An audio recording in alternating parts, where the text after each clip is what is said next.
Bonjour à tous et à toutes, on se retrouve aujourd'hui avec un tout nouvel invité, c'est un nouvel interview et on se retrouve avec Tizo. Tizo qui nous fait la joie de répondre à quelques-unes de nos questions. Comment vas-tu mon cher Tizo? Bah écoute, ça va, nickel. Un petit peu fatigué parce que on a pas mal fait la fête ces derniers jours, mais sinon ouais, ça va super, tranquille. En vacances? Ouais, là je suis en Espagne pour quelques jours. Malheureusement là aujourd'hui, il fait pas très beau. Bon, d'un côté ça m'arrange parce que vu qu'on avait l'interview, ça m'aurait fait peut-être pas un peu chier de rester fermé alors qu'il y a un grand soleil, mais là il faisait pas super beau, donc ça arrive, même en Espagne. Ouais, ça peut arriver en tout cas, même en vacances, même si c'est un peu dommage.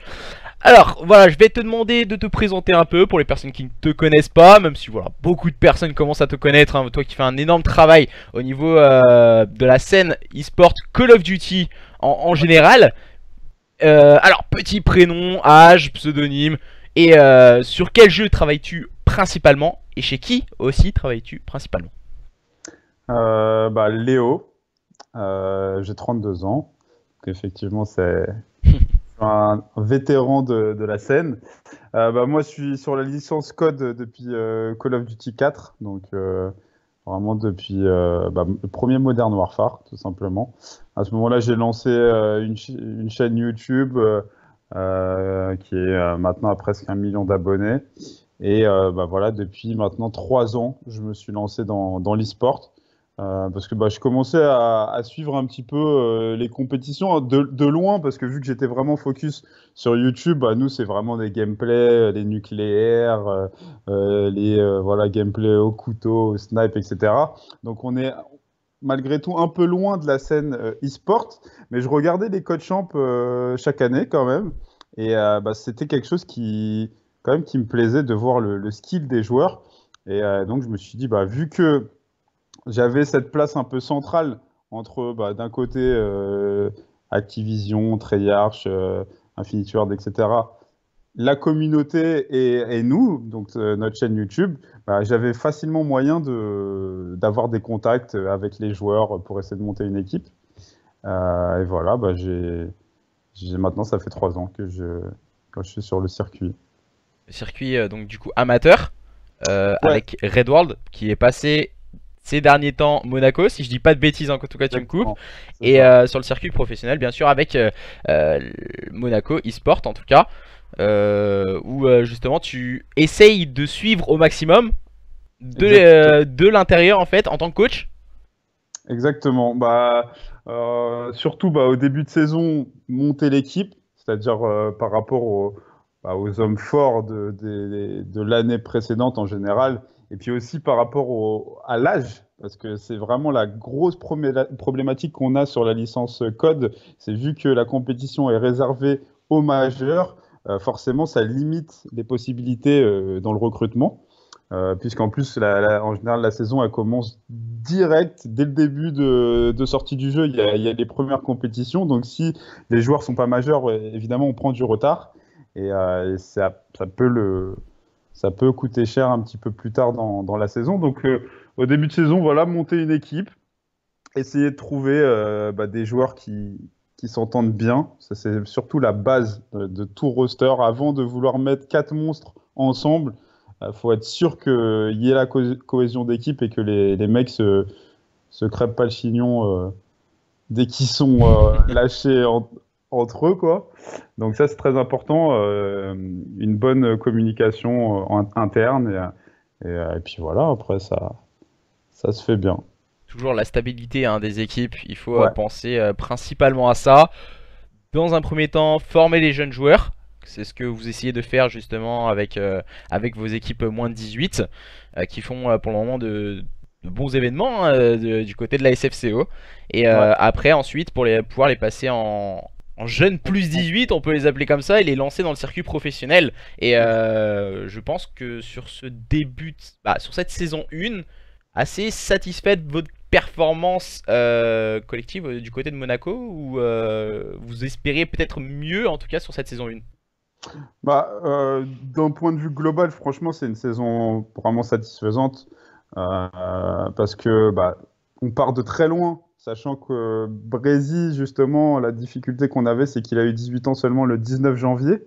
Donc tout le début de saison, que ça soit Dallas et Nouvelle-Orléans, les deux premières CWL, on n'a pas pu les faire.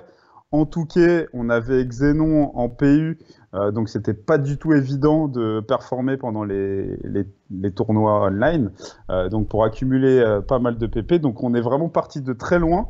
Donc c'est vrai que j'étais vraiment satisfait de notre premier événement US, donc c'était CWL Atlanta. On a réussi à entrer dans les poules, donc c'était une performance qui avait jamais été réalisée jusqu'alors par une équipe française, full français. Donc effectivement il y a Gabi qui est belge, mais on va dire francophone. Donc j'étais vraiment très très très très content d'eux. Par la suite, on n'a pas réussi à réitérer cet exploit, entre guillemets exploit, hein, quand même. Voilà, faut toujours prendre avec des pincettes, on peut toujours faire mieux. Mais on n'a pas réussi à réitérer cette performance. On est passé à une manche de SND. Donc ça, c'était à Birmingham. On était en 5-5 dernière SND pour le match, pour l'entrée dans les poules. Malheureusement, on perd 6-5.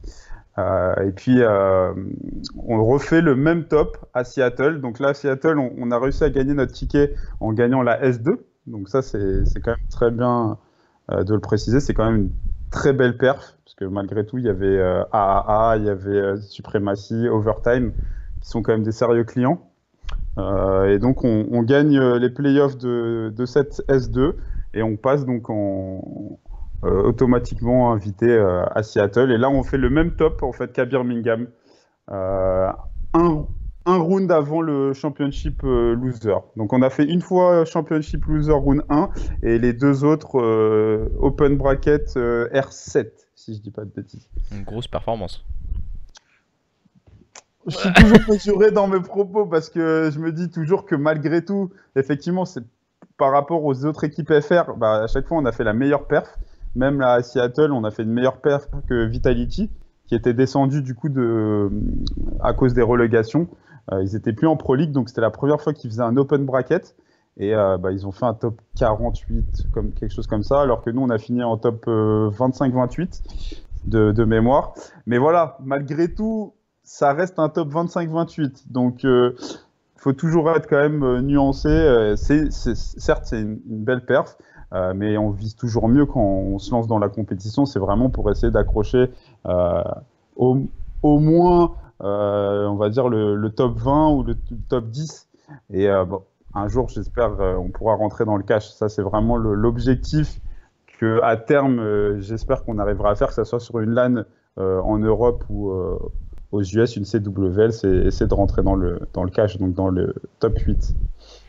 C'est très compliqué. Ça fait très longtemps aussi qu'on n'a pas eu de si belle performance française aussi. Il faut dire ça. Et au final, c'est peut-être un renouveau justement avec Monaco de cette scène française. Pourquoi pas un soulèvement?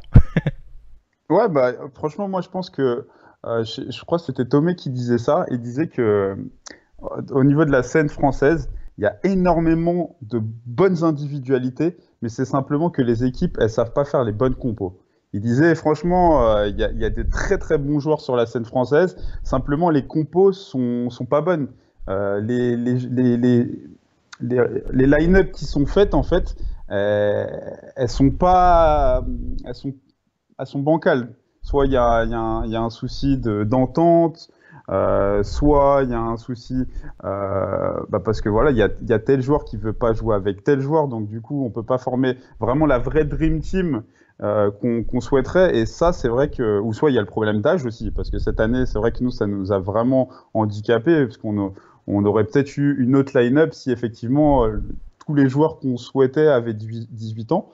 Donc ça, c'est vrai que c'est pas évident d'arriver à faire vraiment le roster qu'on souhaite pour différentes raisons, parce qu'il y a des gens qui sont engagés déjà avec des structures, il y en a d'autres voilà, qui s'entendent pas à cause de différents hors du jeu, je veux dire, donc du coup on peut pas les mettre ensemble. Donc ça c'est vraiment la problématique, mais je pense que voilà, là on est dans une une période où il y a de très très très très bons joueurs français, que ça soit des moins de 18 qui passent maintenant majeurs ou des majeurs qui ont peut-être 1 ou 2 ans déjà d'expérience.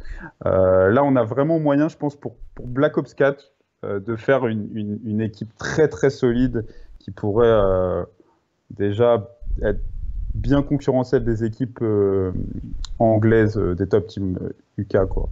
Je pense vraiment que l'année prochaine, il y a moyen que les Français fassent quelque chose de vraiment pas mal.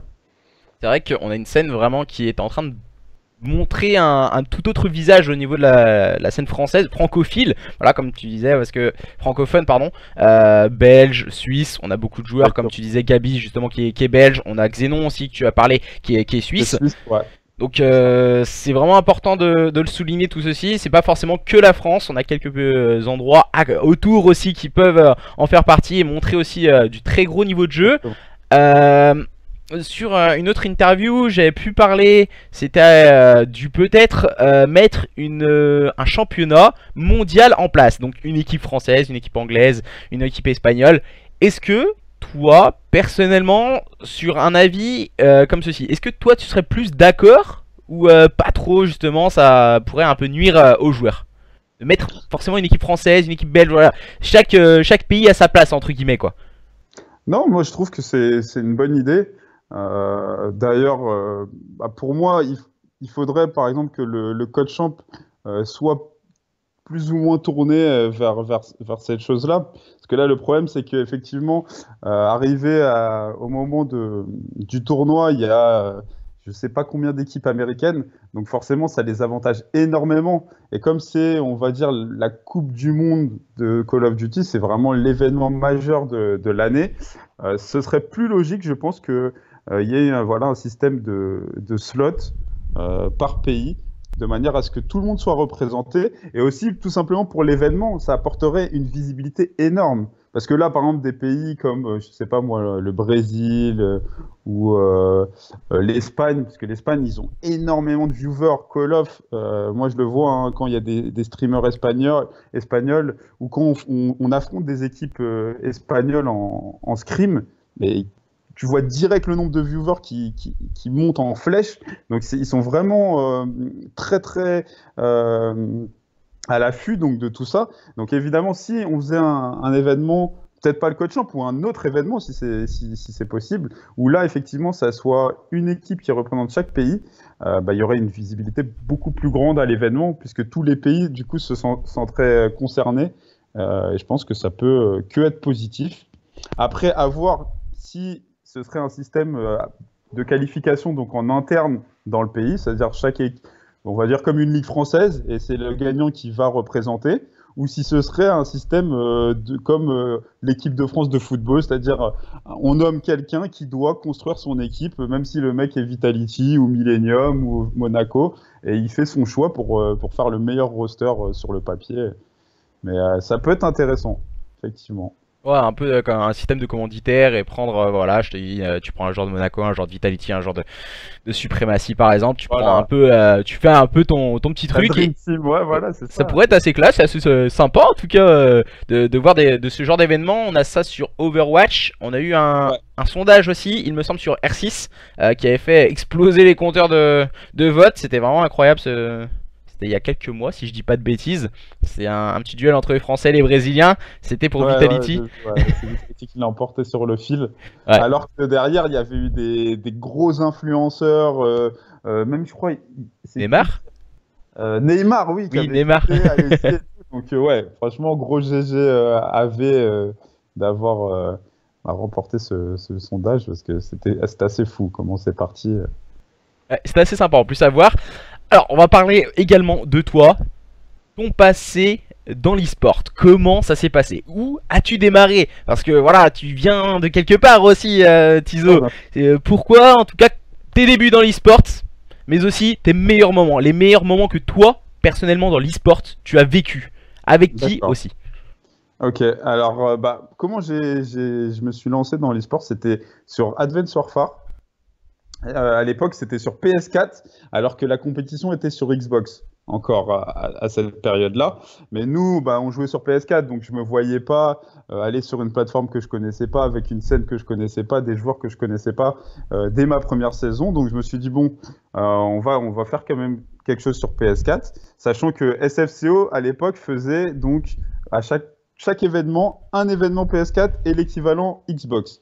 Enfin, plutôt l'inverse, puisque c'était majeur Ouais. Xbox. Donc, un événement Xbox et l'équivalent PS4. Donc, bah, il y avait quand même une scène sur PS4, des équipes, pas dégueu du tout, puisque après, j'expliquerai une petite anecdote par la suite.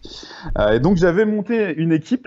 Donc, à l'époque, il y avait Deliver, que je suppose tu connais Oui, qui était dans, bah, c'est avec cette équipe-là qui s'est lancée en fait. C'était avec moi, donc il y avait Deliver, c'était Gamer Jojo, Waze et Spaceful, voilà. Et donc on a été donc à ce premier événement ensemble et on a remporté en fait cette SFCO de l'époque, alors qu'il y avait une équipe de mémoire qui s'appelait Specimen, que tout le monde craignait, parce que déjà sur Ghost, ils étaient presque invaincus. Tout le monde nous voyait vraiment outsider sur cette LAN, sachant qu'en plus, bah, on n'avait pas d'expérience en LAN, parce qu'on avait fait en online, on faisait des scrims et tout. Effectivement, bah, on était pressentis comme une bonne équipe, mais on n'avait pas encore fait nos preuves en LAN, donc tout le monde nous disait ouais, vous êtes des onliners, vous ferez rien. Tu connais un petit peu ce ouais. qui se dit en général, et on arrive et on carry la LAN, quoi. Et bah, moi, j'étais vraiment fier d'eux, surtout pour un premier événement. Je m'attendais pas à ça du tout. Effectivement, je ne l'ai pas vu venir. Malheureusement, ce qui s'est passé par la suite, c'est que bah, le roster a split. Malgré bah, ces bons résultats, une LAN, une victoire, en online, on roulait sur tout le monde et tout ça. Bah, les mecs, en fait, ils se sont dit, bon, on n'a plus de concurrence sur PS4. Euh, on, voilà, il n'y a plus aucune équipe vraiment qui nous fait peur. Maintenant, il faut qu'on aille sur Xbox, où là, effectivement, il y avait Vitality, il y avait Millennium. Enfin, je me rappelle plus exactement quels étaient les rosters qui dominaient. Je crois il y avait Pulse. Voilà, il y avait quand même des grosses structures françaiise. Et donc, les mecs se sont mis dans la tête de décale, alors que c'était en plein milieu de saison. C'était vers avril. Et moi, je leur ai dit, mais non, les mecs, franchement, finissez votre saison tranquille. Effectivement, vous n'avez pas de concurrence. Bah, prenez ce que vous avez à prendre, gagnez vos LAN, faites-vous un nom. Et comme ça, l'année prochaine, s'il faut, on décalera sur Xbox et en full roster, quoi. Ouais. Sauf que donc les mecs, ils étaient trop impatients. Non, Tizo, nous, PS4, il n'y a pas de niveau, il faut qu'on augmente, etc., etc. J'ai dit, bah écoutez, faites votre choix. Et le roster avait split à ce moment-là. Donc il y avait Waze et Jojo qui étaient partis sur Xbox, et Deliver non, ouais, Deliver, Jojo qui étaient restés sur PS4, et Waze et Spaceful qui étaient partis sur Xbox. Sauf que sur Xbox, c'était des no-name. Donc, ils n'ont jamais réussi à remonter un roster. En plus, vu que c'était en pleine saison, tous les rosters étaient déjà construits. Donc, ils n'ont jamais réussi à trouver de mates pour refaire un roster solide. Et alors que de l'autre côté, bah, Deliver et Jojo, bah, ils ont continué à dominer la scène PS4. Et ce qui était, pour le coup, un peu un contre-karma pour eux, c'est que bah, au jeu suivant, la compétition est arrivée sur PS4. Donc du coup, bah, ceux qui avaient décalé Xbox, bah, ils se sont sentis un peu niqués, quoi, pour employer un terme un peu péjoratif. Mais ouais, pour le coup, leur move, c'était le pire move qu'ils pouvaient faire, parce qu'ils sont partis sur Xbox, donc du coup, ils ont perdu un peu justement bah, la maîtrise qu'ils avaient bah, de la manette PS4 et puis de la scène, etc., leur renommée. Et la compétition est venue sur PS4. Donc au final, ce qu'ils ont voulu faire en allant sur Xbox pour un peu anticiper la suite, bah, ça servait absolument à rien. Et donc, ouais, après, donc, c'était Black Ops 3. Et effectivement, bah, je ne sais pas si tu te souviens un peu de la saison Black Ops 3, mais Deliver avec Cygnus, déjà à l'époque, bah, ils ont quasiment dominé toute l'année. C'était donc Stickers, Deliver, Senka et Osters, si je dis pas de bêtises. Et bah, ils ont dominé la saison SFCO quoi, de toute l'année BO3 quoi. Une grosse performance, en tout cas, je pense que tu étais assez heureux de voir que voilà, tu avais Ah, fait leur première LAN avec énormément. eux, et là, hop là, ils En fait, réussissent. En fait, c'est pour deux choses. Premièrement, bah, parce que j'étais fier de voir qu'il y a eu vraiment une continuité dans ce que moi j'avais commencé avec eux. Sachant que sur BO3, moi j'étais pas sur la compétition. Je suivais, mais j'ai pas monté d'équipe. Et donc j'étais vachement fier. Et aussi pour une autre chose, c'est que à l'époque où nous on faisait de la compétition sur PS4, les joueurs Xbox ils nous crachaient dessus. Ils nous disaient ouais, c'est genre il n'y a pas de niveau sur PS4, MDR, compétition PS4, ça vaut rien, etc. Alors que quand la compétition a décalé sur PS4, c'était les joueurs PS4 qui dominaient, qui ont dominé toute la saison. Osters, il était sur PS4, Senka aussi. Il n'y a que Stickers qui venait d'Xbox. Mais Deliver, les 3 sur 4 étaient des joueurs ex-PS4. Donc au final, bah, le niveau PS4 des top teams, il était équivalent des top teams Xbox. C'est juste que bah, vu que sur Xbox, il y avait les optiques, les phases, etc., bah, les gens disaient toujours oui, le niveau c'est sur Xbox. Mais si tu prenais un joueur lambda Xbox et un joueur PS4, c'était la même chose en fait. Ouais, c'était au niveau des influenceurs. Il y avait plus Exactement. d'influenceurs sur Voilà. Xbox. Dès qu'ils ont décalé PS4 pour la compétition, ce qui est logique, et ben tout le monde est arrivé et on dit ah bah Exactement. PS4 c'est mieux qu'Xbox. Bon, voilà, c'est le débat en tout cas entre les deux consoles qu'on aura pendant des années, je pense. Et c'est pas fini, je. Ouais, c'est pas fini parce que je sais pas si t'as entendu la rumeur que peut-être que l'année prochaine, l'exclu repartirait Xbox. Ouais, j'ai entendu. Ouais. Donc, wait and see, on va voir. Mais ça, c'est vrai que j'ai eu cette info. Bah, je vais le savoir très vite parce que le 16 mai, je pars à Los Angeles là pour tester Black Ops 4 en avant-première. Et du coup, on va voir si on est sur des manettes d'Xbox ou PS4. Ça, ce sera direct l'info. Si on voit qu'on a des manettes d'Xbox pour jouer au jeu, c'est d'office que l'exclu elle repart Xbox. Donc, on va le savoir dans très peu de temps, là. Tu penses qu'ils vont mettre, ouais, je suppose pour pousser le vie jusqu'au bout, ils vont mettre une manette PS4, je suppose. Non? Ah non, non, non, non, non. Je te dis ça pourquoi? Parce que c'est comme ça que j'ai su que la compétition décalait PS4 sur BO3. C'est parce qu'il y avait eu un événement euh, chez Treyarch bah, en avant-première, comme là. Mhm. Et c'était encore l'exclu Xbox à ce moment-là, parce qu'on était encore dans l'ère AW. Mais pourtant, quand on est parti jouer à BO3 chez Treyarch, il y avait des manettes de PS4. On jouait sur PS4. Et c'est à ce moment-là que ça m'a mis la puce à l'oreille. J'ai dit, à mon avis, la compétition, elle va aller sur PS4. Et peu de temps après, c'était annoncé officiellement que ça allait. Donc là, si on va chez Treyarch et qu'on joue sur des Xbox, c'est d'office que la compétition elle décalera. Parce qu'en fait, l'exclu, du coup, c'est pour le studio. C'est-à-dire que même si actuellement, ça reste une exclue encore PS4, mais c'est pour le jeu du moment. Mais si Treyarch et Activision ont fait un deal avec Xbox pour la saison prochaine, il sera opérationnel dès maintenant, en fait. Ok, Donc, ok. donc on va le savoir très vite, là. Ouais, on va arriver dans une quinzaine de jours, dizaine de jours en tout cas. Dizaine de jours, ouais. Allez, on va te demander ton meilleur événement où tu as pu participer en tant que coach. Tu nous as parlé des LAN SFCO. Alors, bah, on va dire que mon meilleur souvenir, c'est l'année dernière, le seul match qu'on a perdu en LAN, parce on a perdu que ce match de toute la saison, contre justement, c'était Tempest avec Deliver, Hydra, Riska et il y avait qui? C'était qui le dernier? Et Matt, ouais, je crois, c'était ça. On perd en quart de finale contre eux. On remonte tout le loser bracket et on leur met 2 BO5 en finale, 3-2, 3-2. Et dont ça se finit sur la dernière manche, donc 5-5, dernière SND. On est en 2v3 et t'as Dynasty qui claque son camo, il fait la triple. J'étais fou. Franchement, franchement, mes cordes vocales, elles sont restées sur le main stage. À ce moment-là, c'était énorme. Ouais, ça, c'est vraiment mon meilleur souvenir de LAN. C'est ce 5-5, dernière SND au bout du deuxième BO5. et on gagne comme ça sur le fil alors qu'on était en 3v2. Il clutch, la dernière manche, quoi. J'étais fou. Mais sinon, ma meilleure LAN, c'est la Gamer Assembly, gérée par SFCO, du coup, mais donc à Poitiers l'année dernière.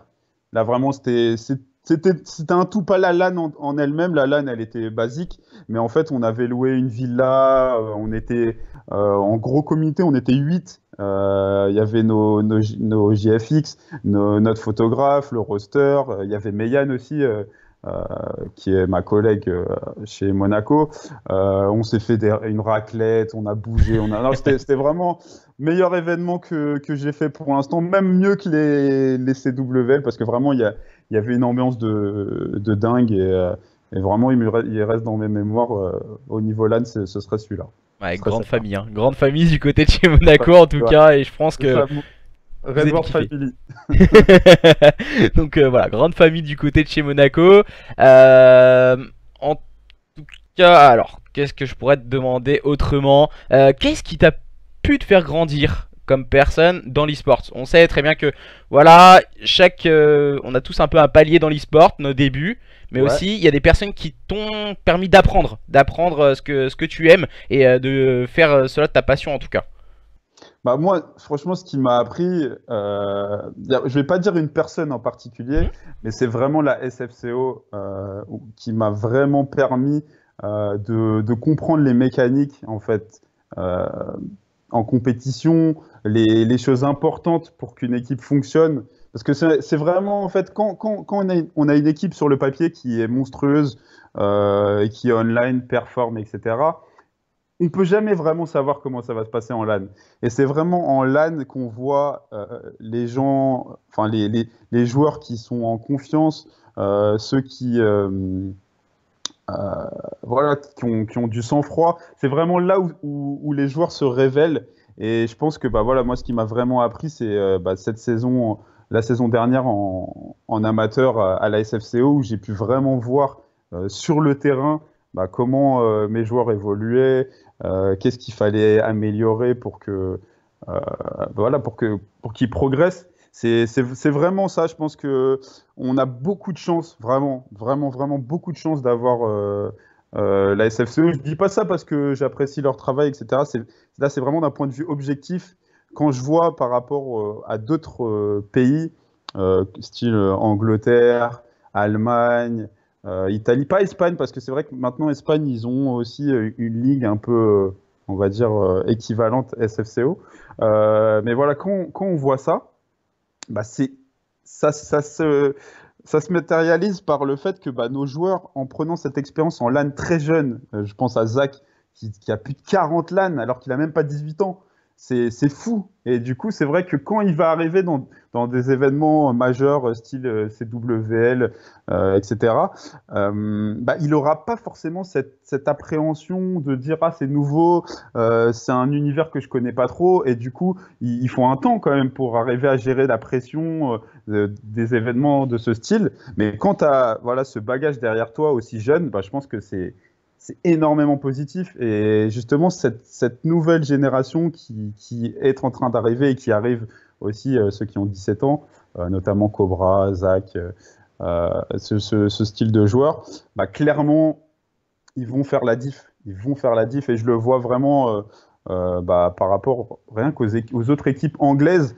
Vu qu'ils n'ont pas ce genre d'événement, bah, en LAN, les Anglais, ils sont pas si bons que ça, en définitive. À part les top teams, style Red Reserve, Splice, Unilad. Et même Unilad, franchement, nous, quand on les a joués, c'était archi prenable. Bah, ils n'ont pas forcément des gros joueurs de LAN. Alors que nous, on a des joueurs online qui sont moins bons. On le voit dans les 2K, ils font pas forcément des grosses perfs. Où là, il y avait le tournoi de relégation. Bah, c'est des Anglais qui ont gagné. En online, vraiment, les Anglais, ils sont monstrueux. Mais quand on les affronte en LAN, au final, ils sont pas si forts que ça. Pas si forts qu'on veut les croire. Et ça, je pense aussi, c'est du fait que nos joueurs ont énormément d'expérience LAN. Et pareil pour les Espagnols, bah, Heretics, Giant, en LAN, ils sont très très forts. Très très forts. Alors qu'en online, c'est moins ça. Mais en LAN, ils ont une hype. Tu les vois crier, c'est fou, c'est impressionnant. Et c'est pareil, bah, Glabaddict, je pense que tu vois quand ils sont là sur le main stage SFCO, mais c'est monstrueux, ils se hype. Et ça, c'est vraiment le fait d'avoir cette expérience LAN. Et c'est vraiment très très enrichissant pour nos jeunes joueurs. C'est vrai que heureusement qu'il y a SFCO, parce qu'en France, niveau LAN, il n'y a pas. Niveau compétition, en tout cas, on n'en a pas. Non, Et en moins de heureusement 18, que voilà. SFCO est là, quoi. Parce que autrement, je pense que ce serait assez tristouné, en tout cas, la compétition sur Call of Duty en France. C'est dommage déjà il n'y ait pas plus d'équipes, en tout cas, qui Totalement. y aillent. Parce que, Totalement. ou même plus d'événements, tu vois, rajouter un ou deux événements. Et Ah, même avec. cette année, il n'y a pas eu la GA, tu vois, par Ouais, exemple. Parce qu'elle est tombée en même temps que CWL Seattle, si je dis pas de bêtises, et du coup, bah, Activision, ils ont bloqué pour pas faire de l'ombre à l'autre événement qui était en même temps, tu vois. Donc c'est vrai que pour les moins de 18, en tout cas, s'il n'y avait pas SFCO, la scène, elle serait morte, clairement. Et sans ça, bah, on ne pourrait pas avoir justement des jeunes joueurs à 18 ans avec déjà un lourd passé, j'ai envie de dire. Ils arriveraient en LAN bah, puceaux, entre guillemets, tu vois. Et du coup, c'est clair que quand tu n'as jamais fait de LAN, tu arrives, c'est impressionnant. Ça crie, il y a du monde derrière les stations. Donc, ouais, c'est vraiment quelque chose qui est dur à gérer si tu connais pas cette ambiance-là, quoi. Donc, grâce à la SFCO, qui permet à nos jeunes joueurs dès 13 ans de prendre cette expérience, bah, ça nous permet d'arriver dans les meilleures conditions à l'âge de majorité, quoi. et du coup, ta première LAN, personnellement, tu l'as fait en tant que joueur, en tant que coach, en tant que En tant que spectateur. coach, j'ai jamais fait de LAN en tant que joueur. J'étais directement en coach à ma première. Comment tu étais? Comment tu te sentais? Bah, alors, franchement, je vais pas te mentir qu'à ma première LAN, j'étais très stressé. Parce que, justement, comme online, on battait tout le monde, du coup, on était aussi attendu au tournant. Ils nous disaient, ouais, bah, comme je t'ai dit, ouais, vous allez rien faire, vous êtes des onliners, vous valez rien, vous avez jamais fait de LAN, etc., etc. Donc, je me suis dit, je commençais à douter moi aussi, parce que comme j'en avais jamais fait, et mes joueurs non plus, je me suis dit, si on va et on se fait first round, par exemple, on va en entendre parler, mais pendant toute l'année. Donc j'étais quand même vachement stressé pour les premiers matchs, et quand j'ai vu que mes joueurs déroulaient et qu'ils affichaient vraiment un niveau de jeu équivalent à ce que j'avais vu online, bah après voilà, j'étais plus posé, j'ai essayé vraiment de les aider du mieux que je peux.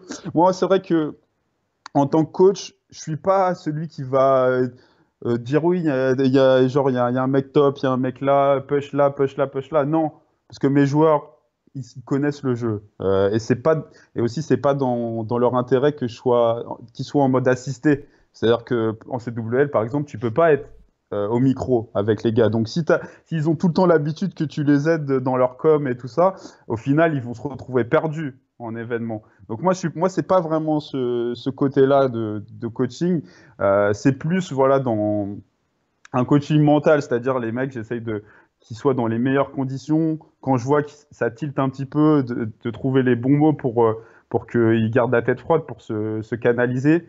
Évidemment, les hyper dès que il y a un retournement de situation, qu'on comeback, ou qu'on fait une belle action. Enfin voilà, je suis plus dans cet accompagnement psychologique que technique, in-game du moins. Après, ça m'arrive de descendre avec eux en partie privée pour voir un petit peu certaines strates, ce qu'on pourrait améliorer. Quand je vois des erreurs qui sont faites, par exemple là, à la dernière SFCO avec les moins de 18, bah, j'ai repéré des petites choses qu'on pouvait améliorer en HP par exemple. Bah, je leur en parle, je leur dis ouais, regardez ça, essayez de revoir vos games, les moves que vous auriez pu faire. Voilà, c'est vraiment c'est ça mon job en fin de compte. Parce que voilà, j'ai eu l'occasion aussi de parler avec Bastien Amanil À du côté Manil, de chez ouais, ouais. Overtime. Overtime, ouais. Et du coup, j'ai eu l'occasion de parler. Lui, c'est plus un coach qui parlait un peu comme toi, genre qui voyait les erreurs et qui allait les expliquer à ses joueurs après la game.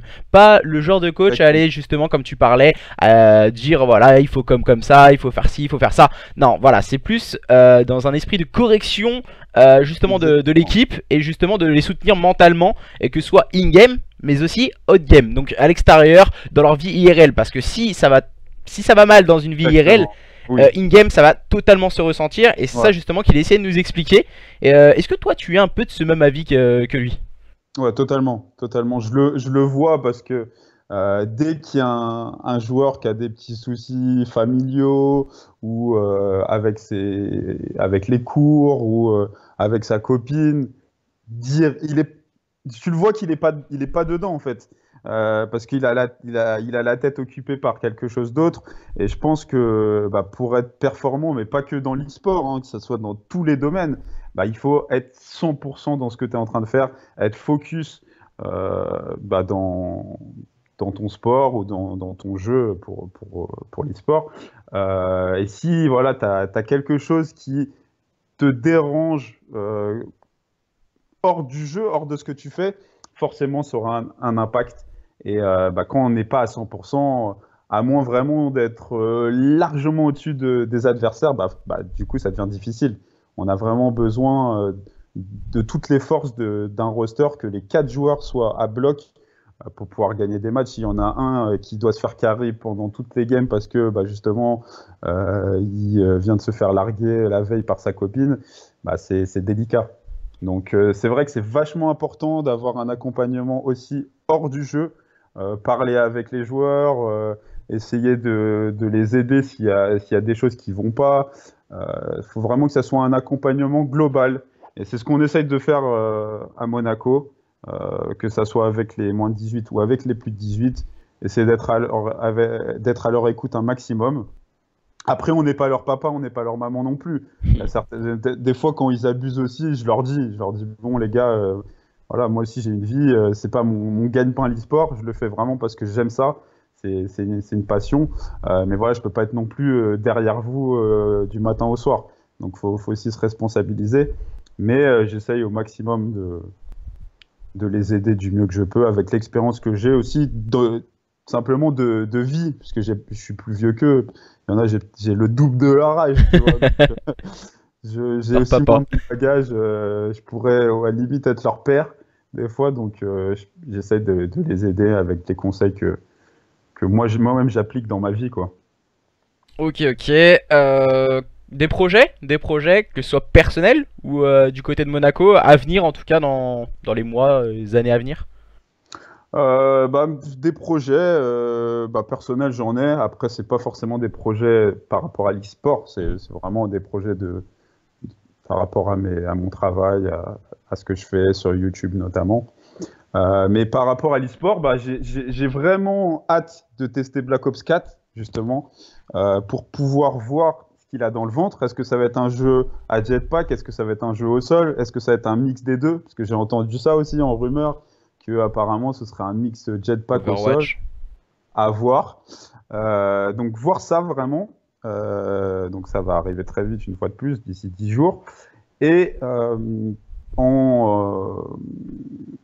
fin de saison, commencer à anticiper l'année prochaine, voir est-ce qu'on se lance dans une équipe amateur et une équipe pro comme cette année? Est-ce qu'on prend qu'une équipe pro ou qu'une équipe amateur? Bon, je pense pas qu'on ferait ça. Si on prend une équipe amateur, on aura forcément une équipe pro, mais peut-être pas l'inverse, parce qu'évidemment, c'est pas toujours évident à gérer 2 équipes. On peut pas se scinder en 2, hein. Le clonage n'existe pas encore. Que quand on est à un événement, on n'est pas à l'autre. Là, pour le coup, moi, j'étais à la SFCO pendant que les plus de 18 étaient à Seattle. Je pouvais pas être aux 2 endroits.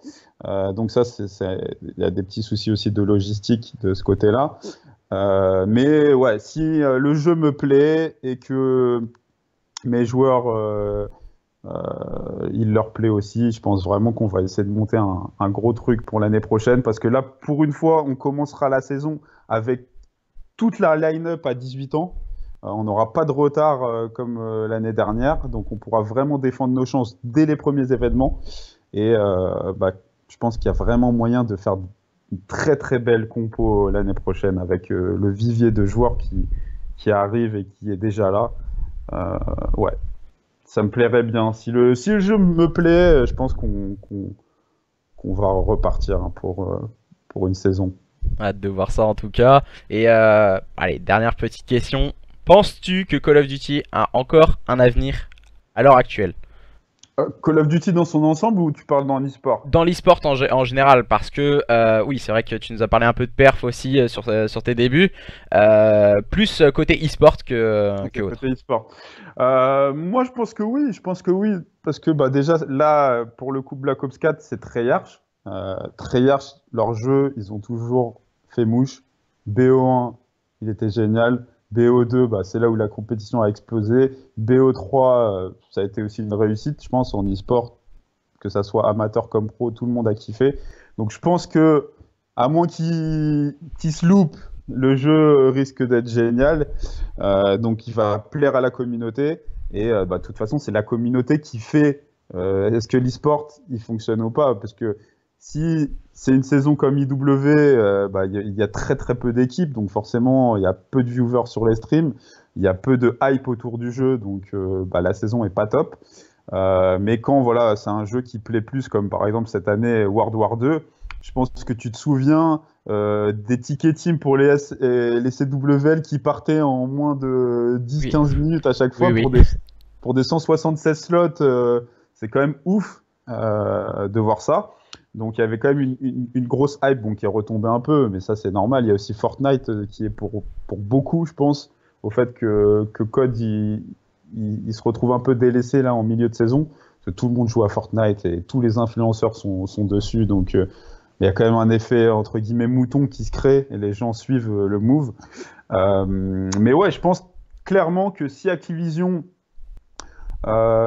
établit un bon schéma de compétition pour l'année prochaine, je pense reprendre déjà les ligues nationales, c'était une très bonne idée ça qu'ils ont mis en place. On a pu voir des nouvelles équipes éclore qui n'avaient pas forcément les moyens de se rendre en LAN parce que ça coûte très cher d'aller faire une CWL pour une structure. C'est 6-7 000 euros si c'est donc aux US, sachant qu'il y a très très peu de chances, voire aucune, de rentrer dans le cash, donc de se rembourser. Donc c'est 6-7 000 euros à perte, clairement.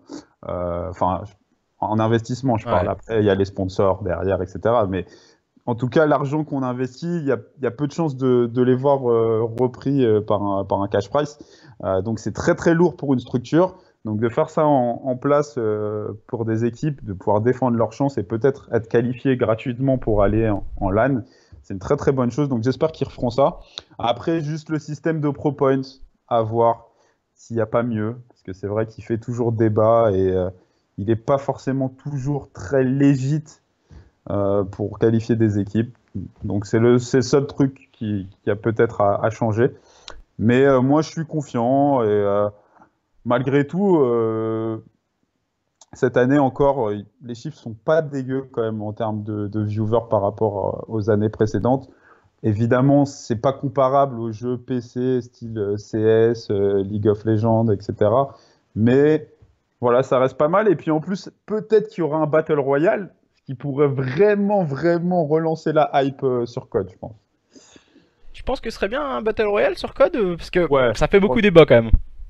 Non, moi je pense honnêtement que bah, les gens parleront toujours, tu vois, ouais, plagiat, blablabla, on connaît. Mais une fois que le truc il est là, tout le monde saute dedans. Parce que Fortnite, au final, c'est pas eux qui ont inventé le Battle Royale. Hein. Au début, tout le monde jazzait, ouais, plagiat, PUBG, H1Z1, etc. Mais maintenant, le jeu, il a niqué tous les records de viewers, de monnaie, de tout ce que tu veux, tu vois. Donc, les gens, voilà, quand il y a du. Quand tu vas lancer quelque chose, que ça soit un truc nouveau ou un truc repris, il y aura toujours des détracteurs.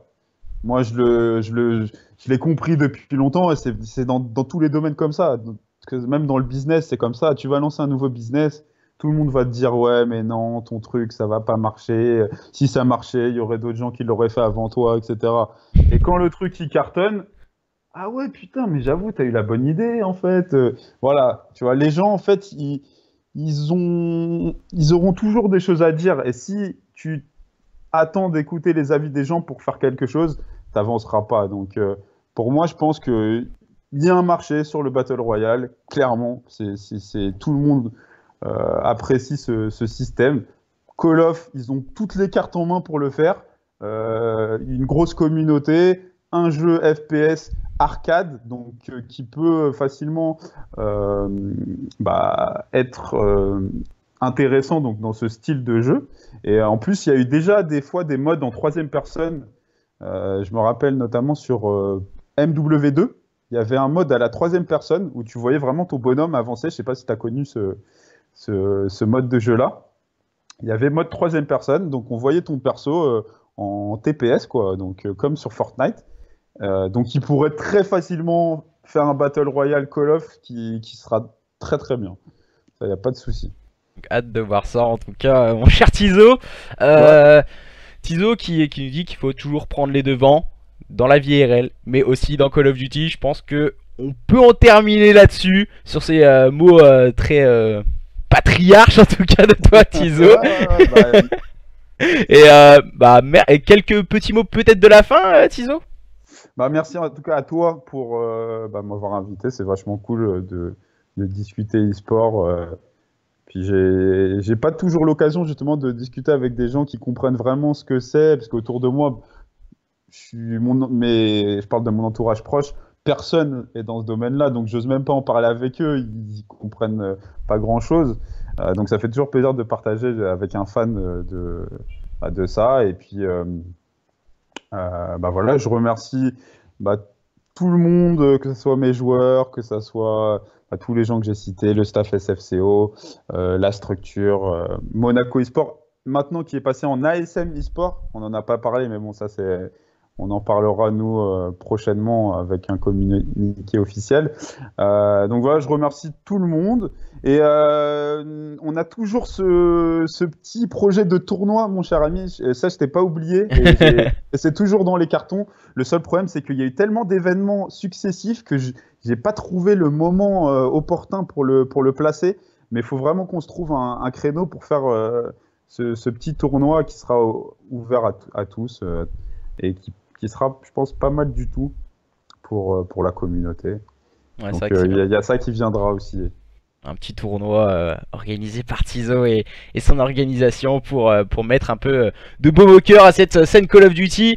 En tout cas, pour cette fin de saison, merci à toi Tizo. Et puis on va se dire au revoir, malheureusement.